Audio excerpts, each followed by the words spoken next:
പള്ളിന്റെ ഉള്ളിലെത്തിയിട്ട് ഒരു മുസാഫ് ഇങ്ങനെ കയ്യിലെടുത്ത് പിടിച്ചു, ഓതിയൊന്നുമില്ലാന്ന് കുട്ടികൾ. അതിനെന്നെ കൂലിയല്ലേ? അതിപ്പോ ഇതെടുത്ത് പിടിച്ചിട്ട് കിട്ടുമോ? കിട്ടുമോ? ഇല്ലല്ല. മുസാഫ് എടുത്ത് ഇങ്ങനെ ഒരാൾ കയ്യിൽ വെച്ചു. മുസാഫ് ഇങ്ങനെ തുറന്നിട്ടൊരു അൽക്കഫ് നോക്കി ഓതി, ഒരു യാസീന് നോക്കി ഓതി. ഇതൊക്കെ എന്തൊരു ബഹുമാനമുള്ളതാണ്. സ്വന്തമായിട്ടൊരു മുസാഫ് വേണം. വീടുകളിൽ നിന്ന് മുസാഫ് കുറവാണ്. മരിച്ചു കഴിഞ്ഞാൽ അപ്പൊ പള്ളിയിലേക്ക് പിന്നെ ഫോണ് വരികയാണ്, അനൗൺസ്മെന്റ്, ഒരു 10-25 മുസാഫ് കൊടുത്തേക്ക്. അപ്പോ അവിടെ എത്തിയിട്ട് 2 മുസാഫ് ആക്കട്ടെ. മുസാഫ് ഇപ്പൊ വരും പള്ളിയിൽ നിന്ന്. പിന്നെ ഇവിടെ എന്താ ഉള്ളത്? ഇവിടെ ഷെൽഫിലൊക്കെ മൊബൈൽ വേണമെങ്കിൽ തരാം. ഓരോരുത്തർക്ക് 3 വീതമുണ്ട്. മുസാഫിന്റെ വീടുകളിൽ സുരക്ഷിതമായിട്ട് വെക്കണം. ഉള്ള മുസാഫ് നല്ല ചട്ട വെച്ച് സൂക്ഷിക്കണം.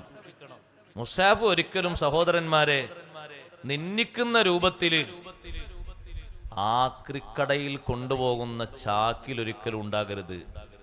കാഫിറായി ചത്തുപോകും. അല്ലാഹു കാത്ത് രക്ഷിക്കട്ടെ.